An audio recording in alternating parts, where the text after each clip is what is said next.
우리가 성경을 이해하기 위해서, 성경을 가장 이해하기 위해서는 가장 먼저 우리가 생각해야 될 것이 무엇이냐면 성경을 기록한 그 기자의 의도를 알아야 됩니다.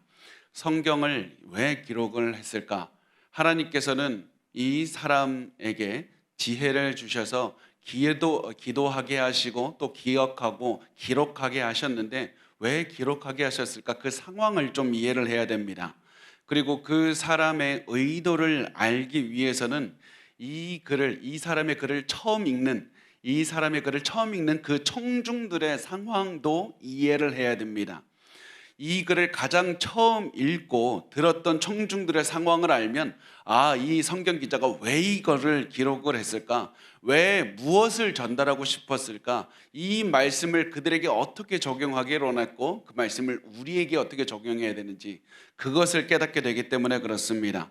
그래서 성경 기자를 알아야 되고, 기자가 왜 기록을 해야 되는지를 알아야 되고, 기자의 글을 처음 듣는 그 처음 청중들, 그 사람들의 상황을 이해해야 됩니다. 이것이 우리가 창세기를 공부하고 창세기를 우리가 읽을 때에도 동일하게 적용이 되는 겁니다. 모세가 창세기를 가장 처음 들려주려고 했던 그 사람들의 상황, 생각, 그 사람들의 불안감, 염려, 여러 가지를 알면 우리가 창세기를 이해하는 데 훨씬 도움이 됩니다. 그런데 우리가 21세기를 사는 우리는 자꾸 거기에 상관없이 우리가 가지고 있는 질문들을 가지고 창세기로 갈 때가 너무나도 많이 있습니다. 많은 분들이 창세기를 읽을 때 어떻게 생각을 하냐면 이 질문들을 합니다. 지구는 몇 년 전에 만들어졌을까? 세상은 정말 6일 안에 만들어졌는가? 천지를 창조한 6일, 이 하루하루는 24시간인가 아니면 오랫동안의 시간인가? 하나님께서는 빅뱅을 사용하셨을까? 어떻게 사용해서 우주를 창조하셨을까? 많은 분들이 이런 질문을 가지고 창세기에 접근합니다. 이 질문도 굉장히 중요한 겁니다. 우리가 창세기를 보면서 이런 질문들에 대답하기 위해서 노력해야 되는 게 맞습니다. 그런데 이 질문들은 창세기를 읽으면서 가장 처음 우리가 해야 되는 질문들은 아닙니다. 가장 중요한 핵심적인 질문은 아닙니다. 왜냐하면 창세기를 기록한 이 모세가 이 글을 처음 읽으리라고 예상한 그 처음 독자, 그 독자들이 가장 알고 싶어하는 질문이 아니었기 때문에 그렇습니다. 이 모세 시대에 살았던 이 사람들은 빅뱅이 일어났을까? 그걸 궁금해하지 않았습니다. 그 사람들은 지구의 연도에 대해서 궁금해하지 않았습니다. 그래서 우리가 알아봐야 되는 것, 창세기를 시작하기 전에 우리가 생각해야 되는 것, 이 글을 처음 읽는 독자들, 처음 들었던 독자들, 그 사람들은 청중들은 누구이고 어떠한 상황에서 어떤 질문을 했을까? 그거부터 우리가 생각을 하고 창세기를 접근을 해보도록 하겠습니다. 우선 창세기 이 글을 처음 들었던 사람들, 이 사람들은 모세의 인도를 받아서 애굽을 떠난 이스라엘 백성들입니다. 이 사람들은 평생 애굽에서 살다가 애굽을 나와서 출애굽해서 사막을 걷고 있는 사람들입니다. 이 사람들은 하나님께서 우리를 약속의 땅으로 인도해 주실 것이다, 이 희망과 믿음을 가지고 걸었지만 동시에 이들이 끝도 없는 사막을 매일 걸어야만 됐습니다. 그리고 사막을 걷는 이 사람들은 불안했습니다. 왜냐하면 사막은 두려운 곳입니다. 강도가 많은 곳입니다. 노예 상인들이 다니면서 사람들을 훔쳐가고 사람들을 팔아버리는 곳입니다. 위험한 짐승들이 있는 곳이었고 항상 물이 없어서 물 걱정을 해야 되는 곳이었습니다. 그래서 사람들은 사막을 위험한 곳이라고 생각을 했고 사막을 무질서가 가득한 곳이라고 생각을 했습니다. 무질서는 그 당시 사람들이 가장 두려워했던 곳이었고, 무질서가 있었던 곳, 사막, 큰 물, 바다, 그래서 사람들이 홍해를 또한 지나가게 되죠, 나중에 보면. 그래서 사막은 무질서가 가득한 곳이었고, 무질서가 가득한 곳이라는 뜻은 생명이 살 수가 없다는 곳입니다. 그래서 이 사람들은 사막을 걷지만 너무나도 불안했습니다. 이 사람들의 마음을 불안하게 만들었던 이유가 하나가 더 있는데, 이 사람들이 평생 애굽에서 살았기 때문이었습니다. 애굽은 다신교 나라였습니다. 여러 신들을 섬겼고 애굽에서는 그래서 사막을 두려워했기 때문에 사막의 신, 가장 위대한 신 세트 신을 사막의 신이라고 여기고 이 사막을 다스리는 신들이 다 애굽에 있다고 여겼습니다. 그런데 이스라엘 백성들은 하나님의 인도를 받아서 애굽을 나온 겁니다. 평생 믿고 있던 사막의 신의 바운더리를 넘어서서 이제는 우리끼리 살게 됐다, 이런 생각이 드니까 불안해진 겁니다. 이제 누가 우리를 지켜줄 것인가? 이 질문으로 그들의 가슴은 가득 찼습니다. 누가 사막에서 우리를 지켜줄 것인가? 누가 사막을 다스리는가? 이 질문이 이 이스라엘 백성들의 가슴 속에 팽배했던 그런 질문이었습니다. 그리고 이렇게 질문했던 사람들에게 하나님께서는 모세를 통해서 이렇게 말씀을 하시는 겁니다. 하나님이 사막을 다스리신다. 이 모든 무질서, 혼돈을 잠재우시고 질서를 주시는 분이 하나님이시다. 너희가 보는 사막을 만드는 분도 하나님이시고, 너희가 보이는 저 태양, 저 땅, 하늘 모든 것을 만든 분도 하나님이시다. 단순히 하나님께서는 모든 것을 만드셨을 뿐만 아니라 모든 것을 창조하신 하나님께서는 모든 것을 다스리시는 왕이 되신다. 모든 것을 통치하신다. 이것이 창조 이야기, 이 창세기 1장과 2장에 나타나는 창조를 통해서 하나님께서 말씀하고 계시는 겁니다. 하나님께서 온 세상의 왕이 되신다. 단순히 첫날에 뭐 지었고 둘째 날에 뭐 만들었고 이것이 중요한 것이 아니라 그 모든 것을 통해서 하나님의 왕 되신 그 창조주이고 모든 우주를 다스리는 하나님을 말씀을 하고 있는 겁니다. 세상의 왕이 되신 하나님이시기 때문에 하나님께서는 너희를 사막에서 지켜주실 수 있을 뿐만 아니라 너희를 약속의 땅으로 인도해 주실 수도 있는 것이다. 왜냐하면 하나님께서는 약속의 땅의 왕이시기도 할 뿐만 아니라 온 우주를 다스리는 왕이 되시기 때문이다. 그러므로 너희는 염려하지 말라. 두려워하지 말고 하나님만 믿고 사막 길을 걸어가기만 하면 된다. 하나님만 믿고 하나님만 따라서 걸어가기만 하면 된다. 이 말씀을 천지창조를 통해서 하나님께서 이스라엘 백성들에게 하고 싶으셨던 말씀인 겁니다.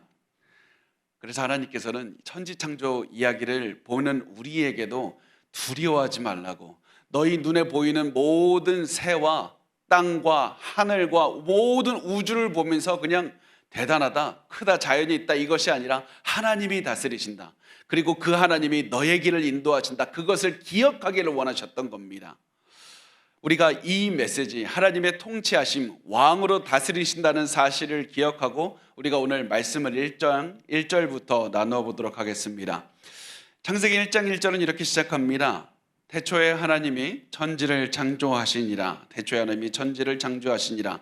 모세는 이 창세기를 태초의 하나님, 이 말로 시작을 하는 겁니다. 태초의 하나님. 이것이 창세기의 가장 기본적인 전제입니다. 온 우주가 존재하기 전에 하나님이 존재하고 계셨다. 온 시간이 존재하기 전에 하나님은 이미 영원부터 영원까지 존재하고 계신 것이다. 모세는 하나님을 믿지 않는 사람들에게 하나님이 어떻게 존재하게 됐는지, 하나님이 이 존재하는 증거가 무엇인지 이런 걸 설득하려고 하지 않았습니다. 하나님께서 어떻게 계시게 되었는지 이런 증거를 제시하지 않습니다.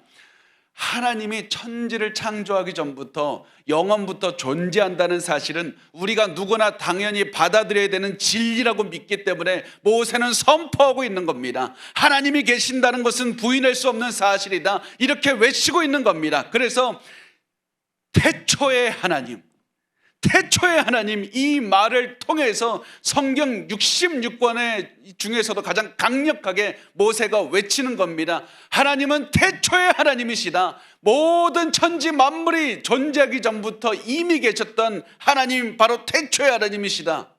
그래서 모세의 이 말을 듣고 우리가 가슴속에 넣어둬서 태초의 하나님, 이 말만 믿어도, 짧은 이 말만 믿어도 성경 전체가 믿어지는 놀라운 기적이 일어나게 되는 것이고, 태초의 하나님, 이 말만 믿어도 우리의 인생에 있는 모든 어려움도 이겨낼 수 있는 용기를 얻게 되는 겁니다. 태초의 하나님, 태초의 하나님.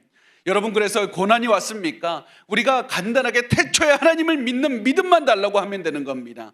예수 그리스도가 믿기 힘드십니까? 태초에 하나님만 믿으면 예수 그리스도를 믿을 수 있는 그런 믿음이 생기는 겁니다. 여러분, 모세는 창세기를 태초에 하나님이라는 이 놀라운 말로 시작을 하고 있습니다. 우리가 태초에 하나님이라는 말을 볼 때 또다시 동시에 기억해야 되는 것 하나가 있습니다. 태초에 하나님, 태초에 하나님께서 천지를 창조하셨다. 하나님께서 온 세상을 시작하셨다. 이 말을 보면서 우리가 기억해야 되는 것은 이 세상은 끝도 있다는 것을 알려주는 겁니다. 하나님께서 온 세상을 시작하셨으니 이 세상을 끝내고 심판하실 때도 올 것이다. 그래서 우리가 태초에 하나님이 천지를 창조하시니라 이 말을 보면서 기억해야 되는 것은 시작이 있고 그 시작과 끝을 주신 하나님, 그리고 그 끝 가운데에서도 통치하시는 하나님, 이 세상은 종말을 향해 달려가고 있다. 그래서 우리가 무엇을 해야 되는가? 하나님의 통치를 기억해야 된다. 하나님의 통치만 생각하고 하나님의 통치를 기억하며 하나님의 통치를 살아내는 것. 그래서 이 세상의 마지막이 언제가 될지는 알지 못하지만 태초에 하나님이 종말을 주실 때까지 기억하면서 끝까지 하나님만을 바라보며 하나님, 우리가 이 세상, 사막과 같은 세상을 하나님의 통치를 기억하면서 살겠습니다. 종말이 올 때까지 온 세상을 창조하시고 다스리는 하나님께 순종하며 살겠습니다. 하나님을 찬양합니다. 이런 마음으로 우리가 살아야 되는 겁니다. 그 다음에 우리가 더 넘어가야 되는데요, 우리가 더 나누기 전에 잠시 한 가지만 살펴보고 넘어가려고 합니다. 그게 하나님이라는 단어입니다. 하나님, 태초에 하나님이라는 말에서 하나님이라는 말을 잠시 좀 우리가 기억하고 넘어가기를 원합니다. 이 하나님이라는 단어는 이 히브리어로 엘로힘이라는 말입니다. 엘로힘이라는 단어인데 이 단어를 제가 좀 문법적으로 조금만 설명을 드릴게요. 제가 웬만하면은 자세하게 문법이나 이런 거를 설명을 잘 안 드리고 쉽게 우리가 접근할 수 있도록 이렇게 말씀을 드리려고 하는데 제가 이 말은 꼭 드리고 싶습니다. 왜냐하면 하나님의 교회가 이 단어 엘로힘이라는 단어를 왜곡해서 자신들의 교리를 지지하는 데 사용하고 있기 때문에 그렇습니다. 엘로힘이라는 단어를 이용해서 자신들의 교리를 굉장히 지지하는 데 중요하게 사용을 하고 있기 때문에 여러분 조금만 좀 집중해서 이해를 해 주셨으면 좋겠습니다. 좀 복잡하더라도 잘 들어주시기 바랍니다. 엘로힘이라는 말은 기본적으로 신이라는 단수 명사가 아니라 복수 명사입니다. 신들이라는 말입니다. 근데 제가 이렇게 말한 다음에 설명을 하면 왜 이렇게 쉬운데 그렇게 어렵다고 자꾸 강조하셨냐, 그래서 내가 설명을 잘하는 거구나 그런 생각을 했는데 잘 들어보세요. 엘로힘은 신들이라는 말입니다. 복수 명사입니다. 신이라는 단수 명사가 아닙니다. 그래서 하나님의 교회에서는 뭐라고 얘기하냐면 태초에 엘로힘이 천지를 창조했다, 이 말을 가리키면서 태초에 하나님 한 분이 아니라 복수명사 신들이 천지를 창조했다, 이렇게 성경이 써 있다고 말을 하는 겁니다. 그래서 결국 무슨 얘기를 합니까? 아버지 하나님과 어머니 하나님이 같이 천지를 창조했다고 말을 하는 겁니다. 근데 이거는 제가 너무나도 당연하게 너무 쉽게 말씀을 드릴 수 있습니다. 이거는 하나만 알고 둘을 모르기 때문에 그냥 하는 말입니다.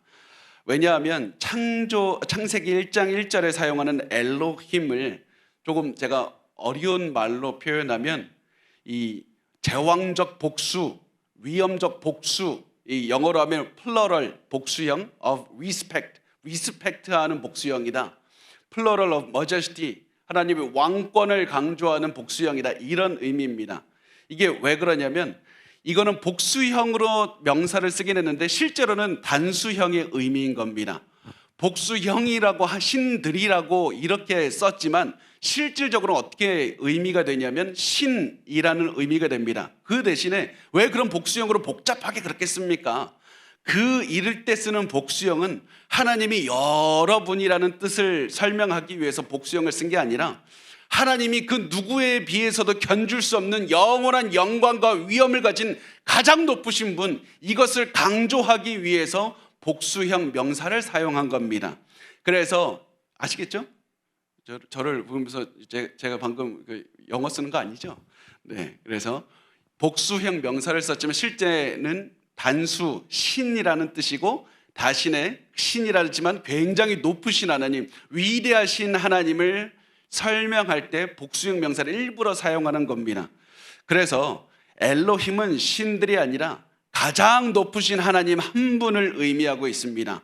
그래서 엘로힘께서 천지를 창조하셨다. 하나님, 위대한 창조주 하나님께서 천지를 창조하셨다. 이 말씀이고, 그것을 이 증거가 어디냐면 하나님께서 천지를 창조하셨다. 이 바로 뒤에 나오는 동사가 단수형 동사입니다. 단수를 받는 동사입니다. 그래서 정리하면 태초에 하나님들이 천지를 창조한 게 아니라 태초에 하나님 한 분만이 천지를 창조했다는 사실을 강조하고 있습니다. 만약에 이해가 잘 안 되시면 제가 다시 오세요. 제가 다시 설명 꼭 드릴 테니까 이건 중요하니까 이거 꼭 기억하시기 바랍니다.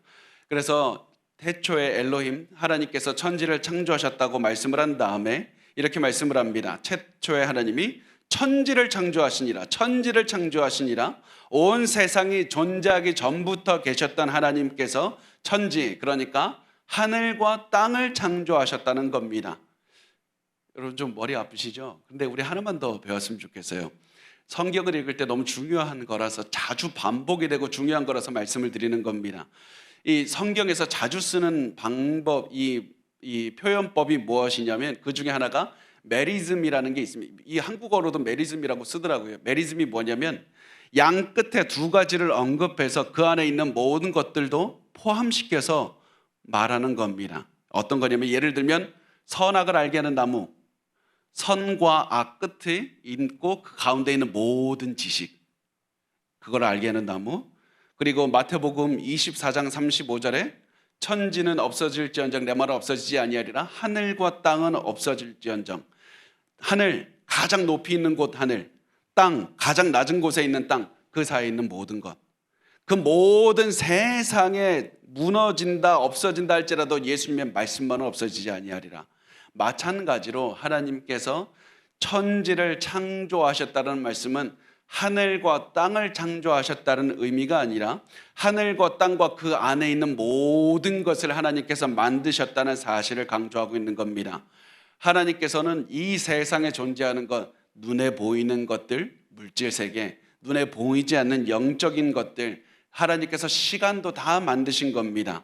하나님께서는 모든 것을 만드셨기 때문에 창조주이시라고 말씀을 하고 있습니다. 그래서 이 말을 통해서 이 이스라엘 백성들에게 이렇게 말씀을 하는 겁니다. 너희는 애굽에 있는 신들, 이것도 저 사막에 있는 신이 따로 있었고 나일강의 신이 따로 있었고 그렇지만, 그래서 너희가 사막에 왔을 때 이 하나님은 하나의 부분만 맡으신 분이 아닐까? 이 하나님은 산의 신이 아닐까? 그렇게 생각을 하지만 그렇지 않다. 하나님께서는 온 세상을 다스리시는 분이다. 어떠한 모든 너희가 어디를 간다 할지라도, 언제 어떤 상황에 처한다 할지라도 하나님은 온 세상을 다스리시는 분이다. 그래서 너희가 이것을 믿어야 된다고 말씀을 하고 있고요. 그리고 모세가 이것을 이 한 문장, 하나님께서 천지를 창조하시니라, 이 말을, 이 천지 창조를 요약해서 백성들에게 말씀을 해주는 겁니다. 그 다음에 모세는 하나님께서 천지 창조를 어떻게 하셨는지 이제 자세하게 하나씩 기록하기 시작합니다. 그것이 창세기 1장 2절부터 우리 같이 보도록 하겠습니다. 1장 2절 같이 읽겠습니다. 시작. 땅이 혼돈하고 공허하며 흑암이 깊음 위에 있고 하나님의 영은 수면 위에 운행하시니라. 아멘. 이 말씀이 이 하나님께서 창조하시기 전의 모습을 그리고 있습니다. 그리고 창조하시기 전에 무슨 말씀을 하냐면 이미 무언가 있었다. 이미 무언가 있었다라고 말을 합니다. 이미 창조하기 전에 땅도 있었고 그 땅은 혼돈하고 공허했고 흑암이 깊음 위에 있었다라고 말을 하는 겁니다. 그리고 하나님의 성령께서는 수면 위에 운행하고 계셨습니다. 왜 이렇게 그립니까? 하나님께서 무에서 유를 창조하신 거 맞는데 왜 하나님께서 아무것도 없는 상태에서 그냥 뭐 존재해라, 있게 했다, 그렇게 말씀하지 않고 창조하기 전에 이미 무슨 땅도 있고 하나님의 영이 수면도 있어서 그 수면 위를 운행하고 있고 왜 이렇게 그리고 있습니까? 그 이유가 무엇이냐면 모세가 정말 하고 싶었던 말, 이스라엘 백성들에게 가르쳐주고 싶었던 말은 하나님께서 무에서 유를 창조한다는 그 말이 아니기 때문에 그렇습니다. 하나님이 무에서 유를 창조했다는 건 당연한 겁니다. 말하지 않아도 당연히 아는 겁니다. 그래서 모세가 강조하고 싶었던 말은 무에서 하나님이 유를 창조했다는 그 말이 아니라 온 세상을 하나님이 다스리신다. 온 무질서 하나님이 질서를 주시는 분이다. 그래서 온 세상을 너희가 믿고 하나님을 의지하며 살아갈 수가 있는 것이다. 이것을 강조하고 싶은 겁니다. 그래서 위대하신 하나님의 통치를 알려주면서 사람들을 안심시키기 위해서 이 글을 쓰는 겁니다. 그리고 하나님께서 온 세상을 다스린다는 말을 하기 위해서 창세기의 이 천지창조의 굉장히 중요한 이 한 가지 주제를 모세는 강조하고 있는 겁니다. 그것이 무엇이냐면 질서를 세우시는 하나님입니다. 질서를 세우시는 하나님. 이 고대 근동 사람들은 무질서를 두려워했습니다. 혼돈을 두려워했습니다. 공허함을 두려워했습니다. 그때 하나님께서 질서를 세우면서 하나씩 하나씩 세워가신다. 질서를 세우는 건 통치하는 것을 의미합니다. 하나님께서 모든 것을 통치하시는 질서를 세우시는 하나님을 가르쳐주면서 하나님께서 너희가 지금 걷고 있는 사막, 무질서한 것 같고 아무것도 생명이 살 수 없는 것 같지만 하나님께서 이곳에서도 질서를 세우면서 다스리신다. 그것을 강조하면서 말씀을 하는 겁니다. 그렇다면 하나님께서 질서를 세우기 전에 이 세상은 어떤 모습이었습니까? 이렇게 말씀을 합니다. 땅이 혼돈하고 공허하며 흑암이 깊음 위에 있고 하나님의 영은 수면 위에 운행하시니라. 이 땅이 혼돈하다, 이 말은 무질서한 상태다, 공허하다, 비어있다는 의미입니다. 그래서 결국 어떤 의미냐면 땅이 혼돈하고 공허한 것은 생명이 살 수가 없는 상태였다는 겁니다. 그래서 하나님께서는 앞으로 이 천지창조 이 시간을 보내면서 질서를 세우시고 빈자리를 가득 메우셔서 생명이 많이 풍족하게 살 수 있게 하시는 겁니다. 그리고 그 일을 하기 위해서 어떻게 합니까?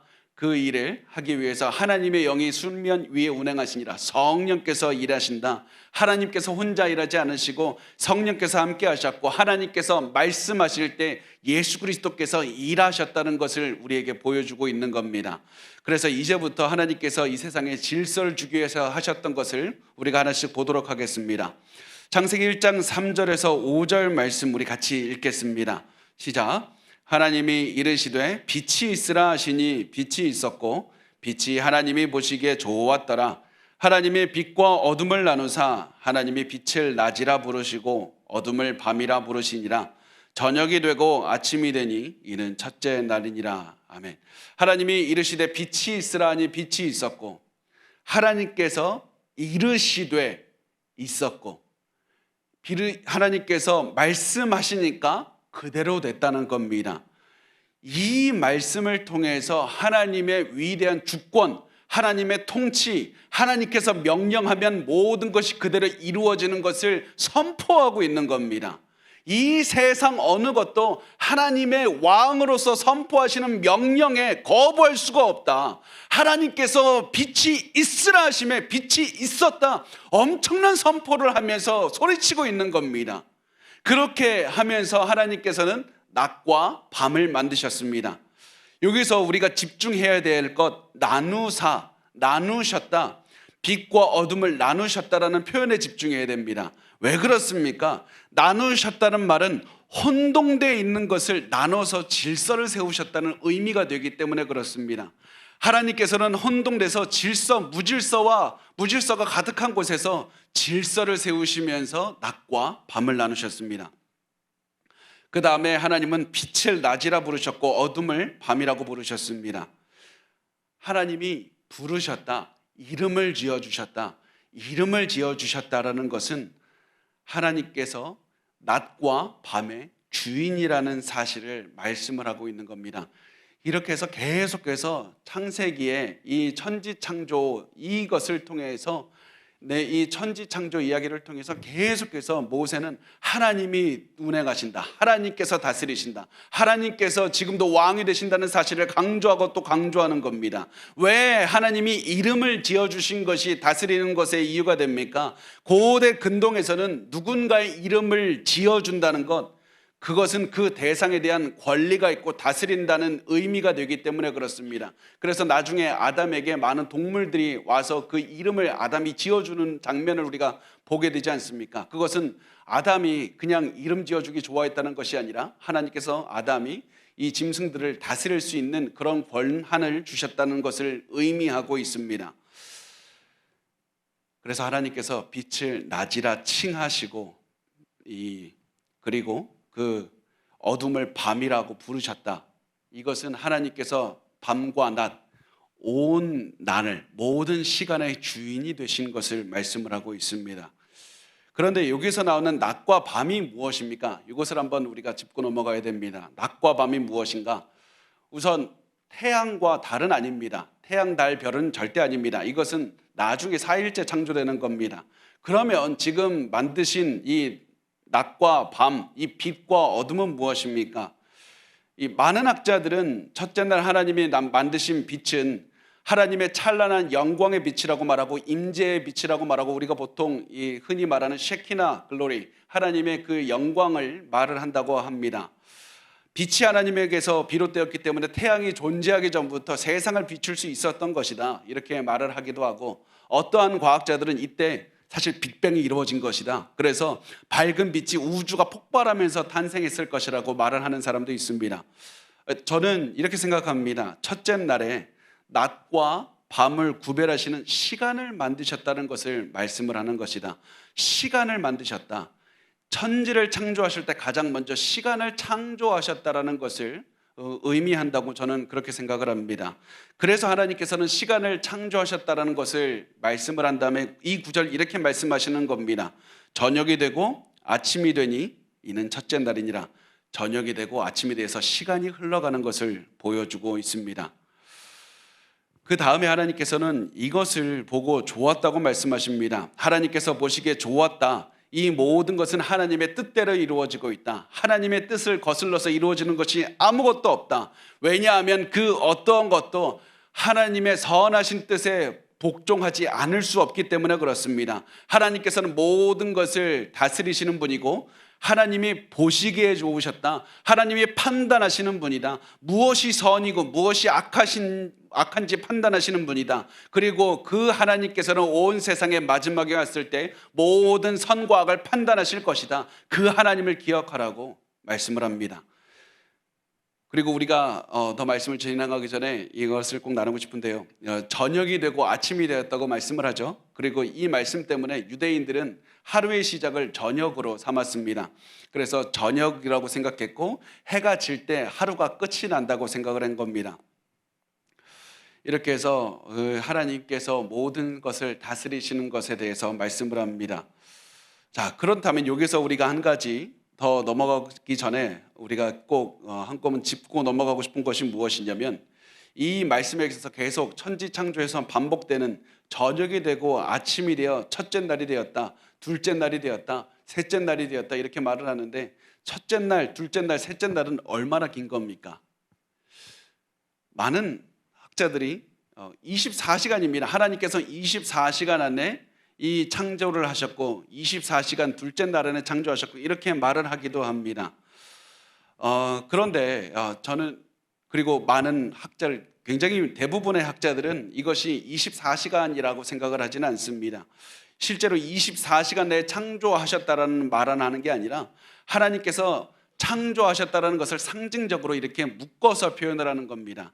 하나님께서 상징적으로 이렇게 표현을 하고 있는 겁니다. 왜냐하면 6일 만에 하나님께서 순서대로 이거 만들었고 저거 만들었다는 사실을 보여주고 싶은 것이 아니라 하나님이 온 세상을 다스리시고 질서를 세우시는 것이라는 것을 하나씩 하나씩 모세가 표현을 하고 싶었기 때문에 첫째 날, 둘째 날 이렇게 하면서 마지막에 일곱째 날, 그 다음에 이제 안식일을 또 기념하게 하고 그런 하나하나의 틀을 세워가는 것이라고 보시면 되겠습니다.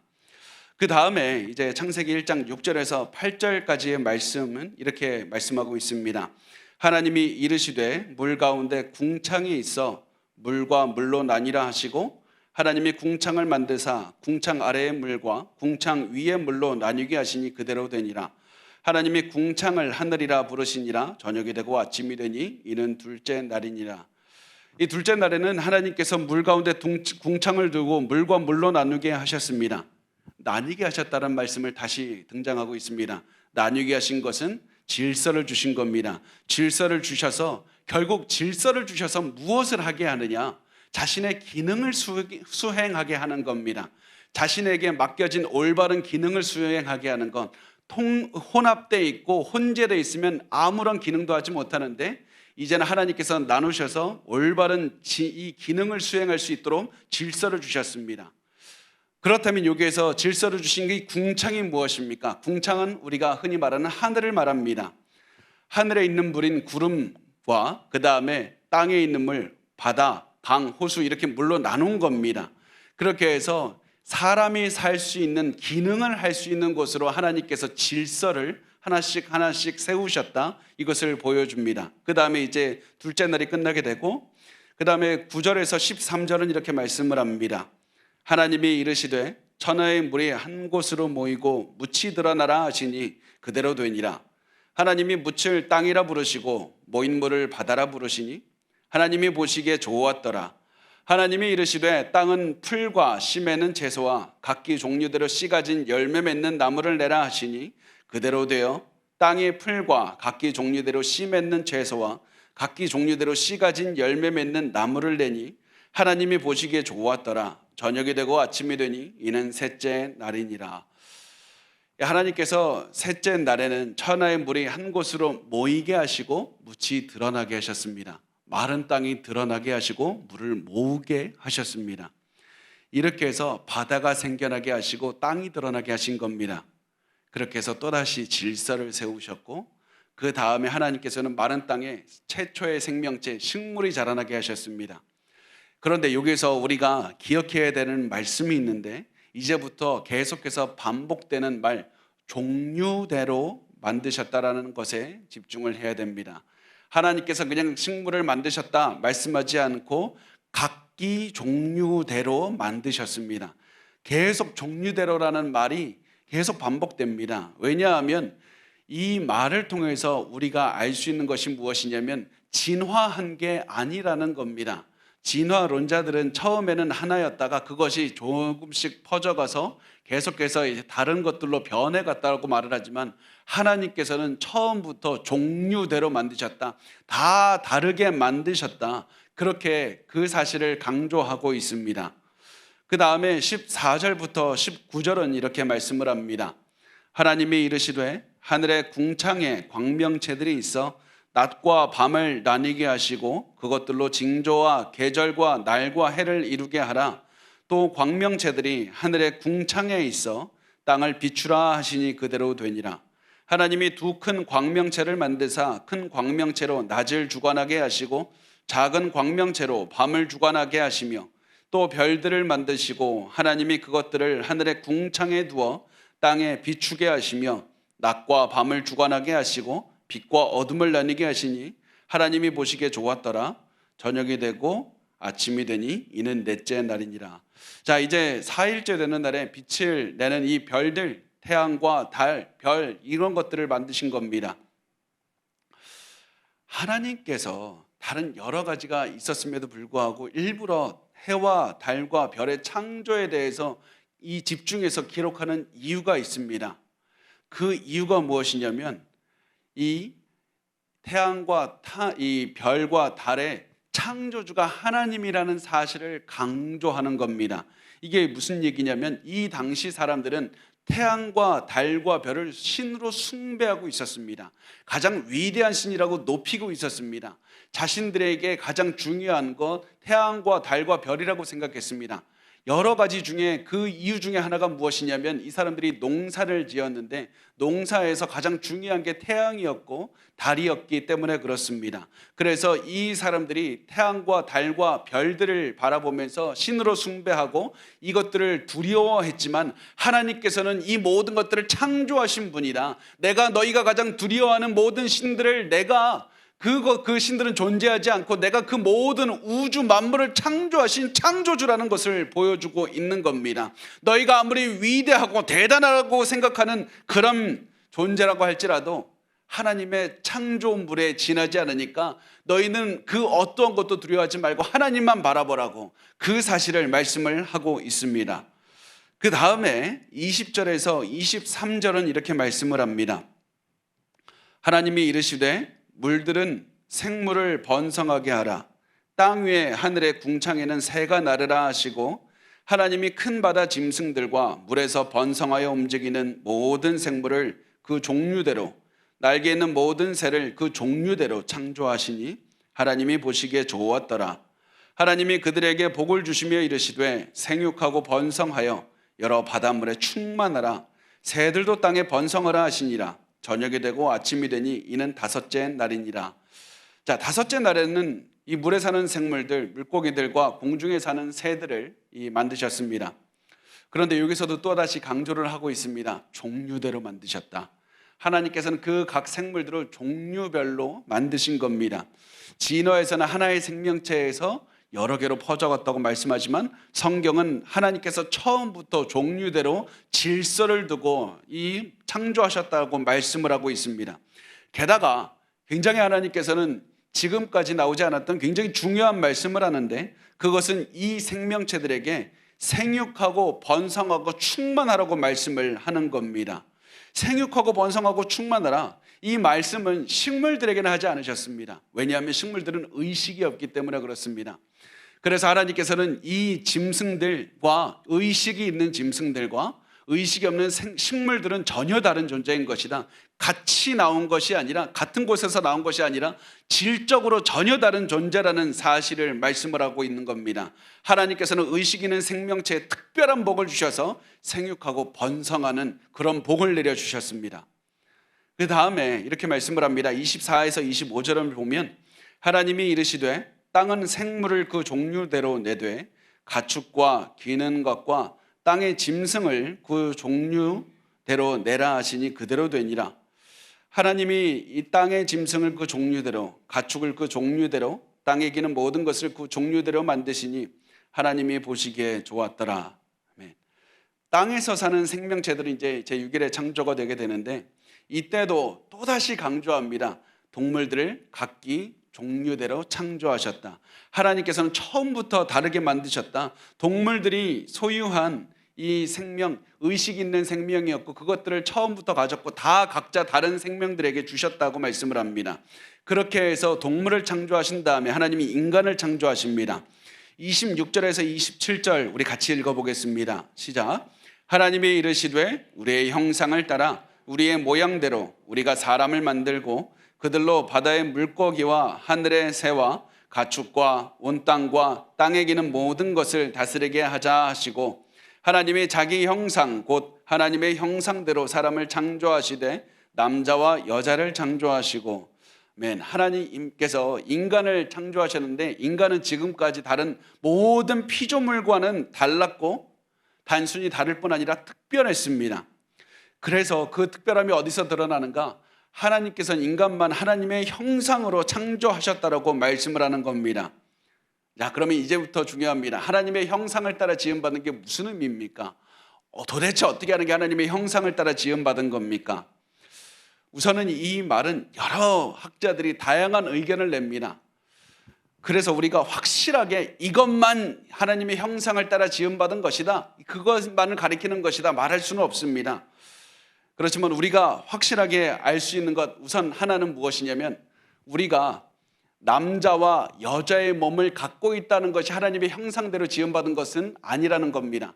하나님은 영이시기 때문에 남자의 몸, 여자의 몸이 있는 분이 아닙니다. 그래서 우리가 남자와 여자로 나뉜 것은 그것은 하나님의 형상대로 지음받았기 때문이 아닌 겁니다. 그러면 하나님의 형상을 따라서 지음받은 것이 무엇이냐? 하나님의 형상을 따라서 지음받았다는 것은 이제 많은 학자들이 동의하는 것, 그것은 무엇이냐면 이 인격, 하나님과 이 하나님께서 말씀하시는 그 도덕적인 도덕성을 가지고 있고, 미적인 인식 능력도 가지고 있고, 권위, 도덕적인 영적인 자질을 다 포함하는 겁니다. 그것을 가지고 있기 때문에 동물들은 할 수 없는, 다른 존재는 할 수 없는 하나님과 대화하고 하나님과 우리가 그 교제를 누릴 수 있는 특별한 관계를 맺을 수 있는 그런 것들이 가능하게 되는 겁니다. 그래서 하나님께서는 인간을 하나님의 형상에 따라서 지음받아서 하나님의 성품을 갖게 하시고 하나님을 따라서 살기를 할 수가 있게 되는 겁니다. 그런데 여기서 하나님의 형상이라는 말에 우리가 집중했으면 좋겠습니다.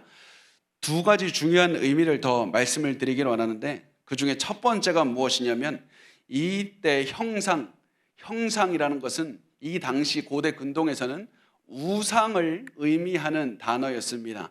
하나님의 형상을 따라 지음을 받았다. 형상이라는 단어가 우상을 의미하는 단어였습니다.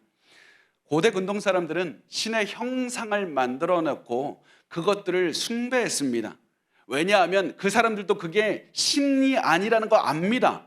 그렇지만 그 형상을 만들었을 때 그 형상에, 그 조각상에 그 조각상이 신의 본질을 가지고 있고 신이 그 형상을 통해서 일하신다, 그렇게 믿었기 때문이었습니다. 그래서 그 신의 형상을 굉장히 중요하게 여겼습니다. 그런데 우리가 잘 알고 있듯이 하나님께서는 형상을 만들지 말라, 아무 형상도 만들지 말라고 하셨습니다.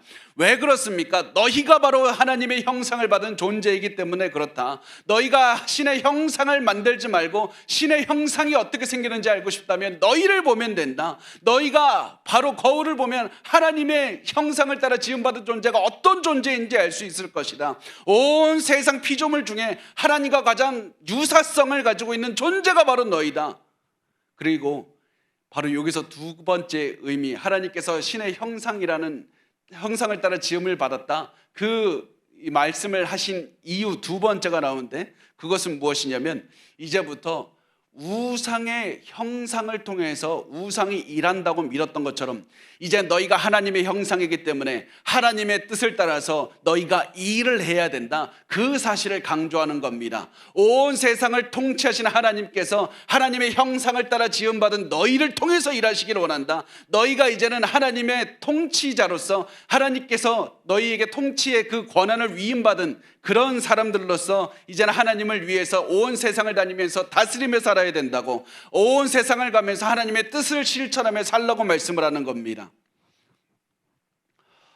이것은 놀라운 말씀이었습니다. 그 당시 사람들은 믿을 수가 없었을 겁니다. 하나님께서 어떤 한 사람만 선택해서 너만 하나님의 형상을 따라 지음받았다고 말씀하지 않고 남자, 여자 모든 사람에게 하나님의 형상을 주셨다는 것, 이것이 놀라웠던 겁니다. 왜냐하면 그 당시 사람들은 선택받은 왕만 신의 형상을 가질 수 있다고 생각했기 때문에 그렇습니다.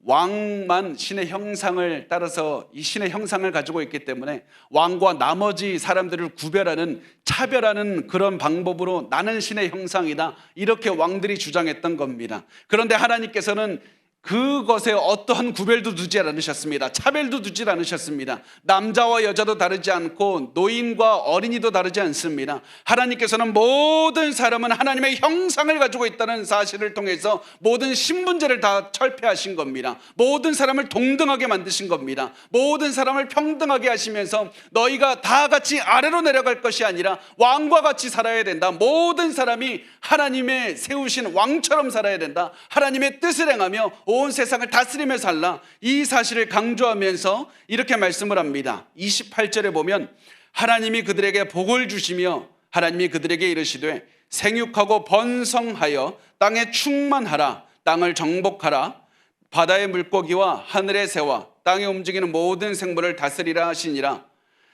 이 말씀에서 하나님께서 강조하는 것은 너는 하나님을 대리해서 이 세상을 다스려야 된다. 이것이 바로 청지기로서 우리가 살아가는 겁니다. 하나님을 대신해서 이 땅을 다스리면서 살아가는 겁니다. 다만 이때 말씀하는 것은 자연 만물을 너가 원하는 대로 파괴하면서 쓸데없이 다 너희의 이득을 위해서 다 그냥 버리면서 살라는 것이 아니라 하나님께서 주신 것들을 낭비하지 말고 아끼고 잘 관리하라. 이렇게 하나님께서는 이 온 세상을 다스리는 그런 왕권을 사람들에게 주셨던 겁니다.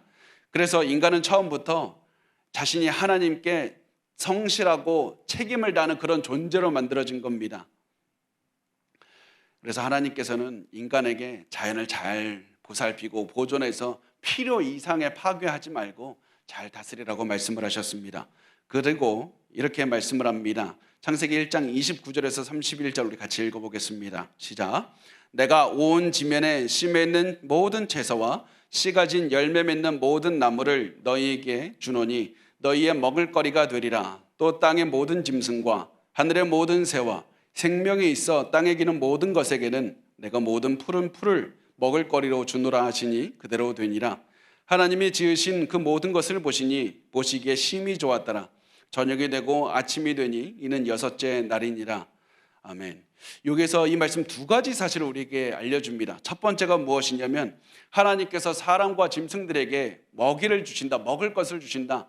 이 말씀은 전적으로 하나님만 의지하면서 살아가야 된다. 너희의 생존을 위해서는 하나님만 의지하는 것밖에 없다는 사실을 강조하고 있는 겁니다. 그리고 여기서 흥미롭게 이 두 번째 우리가 알아야 되는 것은 하나님께서는 원래 처음에 동물들과 인간들을 채식주의자로 만드셨다는 겁니다. 그래서 말씀을 보면 하나님께서 식물들을 주신다고 말씀을 합니다. 육식이 나중에 들어온 것은 노아 홍수 그 다음입니다. 그 다음에 하나님께서 육식을 허락하셨고 그 전에는 채식만을 허락하셔서 하나님께서는 사람에게 채소, 과일 이런 열매들만 음식을 주셨습니다. 그리고 나서 하나님께서는 최종적인 평가를 하십니다. 모든 것을 다 만드신 다음에 모든 것들의 질서를 세우시고 다 하나님께서 모든 기능을 수행하게 하신 다음에 그리고 모든 생명들로 가득 채우신 다음에 이렇게 말씀합니다. 지금까지는 하나님이 좋았더라 이 말씀만 하셨지만은 모든 창조가 완성된 다음에 모든 질서를 세운 다음에는 하나님 이렇게 말씀합니다. 보시기에 심히 좋았더라.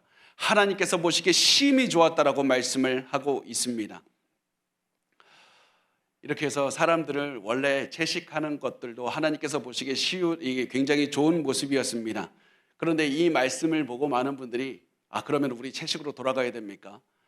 제가 얼마 전에 채식만 했더니 머리가 너무 아파서 고기 먹었더니 두통이 났는데 하나님께서 이 노아 그 홍수 이후에 우리에게 짐승을 주셨기 때문에 우리가 채식을 무조건 먹어야 되는 그런 것이 아닙니다. 다만 우리가 이 말씀을 보면서 기억해야 되는 것이 무엇이냐면 이 모든 세계 우리가 죄 때문에 무너지게 됐고 그리고 결국에서는 종말이 올 것이고 예수 그리스도께서 오시는 종말이 오면 그때는 우리가 그 처음에 하나님께서 주신 모든 것들을 회복하게 될 것이라는 사실입니다. 우리가 잃은 모든 것을 회복하게 될 겁니다. 그리고 하나님께서 그 모든 것을 회복하시는 그 날이 오면 어떻게 될 것이라는 사실을 이 이사야서 11장 6절에서 8절에 이렇게 말씀을 하고 있습니다. 그때 이리가 어린 양과 함께 살며 표범이 어린 염소와 함께 누우며 송아지와 어린 사자와 살진 짐승이 함께 있어 어린아이에게 끌리며 암소와 곰이 함께 먹으며 그것들의 새끼가 함께 엎드리며 사자가 소처럼 풀을 먹을 것이며 젖먹는 아이가 독사의 구멍에서 장난하며 젖된 어린아이가 독사의 굴에 손을 넣을 것이라. 이것은 하나님께서 처음에 창조하시고 모든 것이 심히 좋다고 말씀하신 그 모든 것들을 회복시켜 주실 것이다. 지금 너희의 삶에 사막이 가득하고 너무나도 이 죽음이 가득하고 죄가 가득하고 너희가 두려워하며 살고 있지만 그 모든 것들은 다 결국에서는 끝날 것이고 예수 그리스도의 재림하시는 그날 모든 것이 회복될 것이다. 그날이 회복되면 너희가 하나님께서 주신 그 모든 처음에 주셨던 그 모든 복과 많은 것들을 다시 회복하며 기뻐하며 살게 될 것이다. 그러므로 너희는 이 말씀을 보는 우리는 예수 그리스도의 재림을 기다리며 살아가야 되는 겁니다. 그리고 예수 그리스도의 재림을 기다리며 이 말씀에서 처음부터 끝까지 강조하는 것 하나님의 통치를 체험하며 살아가야 되는 겁니다. 하나님은 아무리 우리가 사막과 같은 곳에 있어도 여전히 통치하시는 분입니다. 아무리 우리가 죽을 것 같은 고난 가운데 있어도 하나님은 그곳에서도 우리를 통치하시고 온 세상을 통치하시는 분입니다. 아무리 우리에게 태양볕이 가득하게 비쳐서 너무 죽고 싶고 너무 힘들고 갈증이 난다 할지라도 하나님은 그것도 통치하시는 분입니다. 그래서 우리는 온 세상을 통치하시는 하나님을 기억하면서 말씀대로 살아가야만 됩니다. 제가 오늘 말씀을 준비하면서 이 자리에 계신 분들 중에는 모세의 이 말을 처음 들었던 이스라엘 백성들처럼 사막의 길을 걸어가시는 분이 있을 것이다, 이런 생각을 많이 했습니다. 사막을 걸으면서 너무 덥습니다. 하나님, 너무 두렵습니다. 불안합니다. 몸이 너무 지쳤습니다. 힘듭니다. 이렇게 말하시는 분도 있을 것이라는 생각을 했습니다. 만약에 여러분의 상황이 지금 이스라엘 백성들과 같다면, 그렇다면 지금 기억하시면 됩니다. 하나님의 통치하심을 기억하셔야만 됩니다. 하나님께서는 여러분의 혼란스럽고 무질서한 그 인생에 또다시 하나님께서는 질서를 세워가시면서 하나님의 능력을 드러내실 것이고 하나님의 통치를 보여주실 겁니다. 그래서 하나님께서 여러분의 삶을 통치하신다는 사실을 기억하시고 항상 하나님께 이 순종하며 살아갔으면 좋겠습니다. 여러분이 어느 자리에 있든지 항상 하나님께 순종하시고 하나님께 영광 돌리는 인생을 매일매일 살아가시면 좋겠습니다. 그렇게 살아가다 보면 하나님께서 여러분의 능력을 체험하게, 하나님의 능력을 체험하게 하실 것이고, 그리고 언젠가 우리가 예수 그리스도의 재림을 체험하게 하실 것이고, 그날이 오면 우리 이 에덴에서 이뤘던 모든 것들 하나님 다 회복시켜 주시고 하나님의 엄청난 통치를 매일 기뻐하며 살아가는, 영원히 기뻐하며 살아가는 그날을 주실 겁니다. 우리 그날을 기다리면서 매일 하나님의 통치를 체험하시고 하나님께 순종하며 사셨으면 좋겠습니다.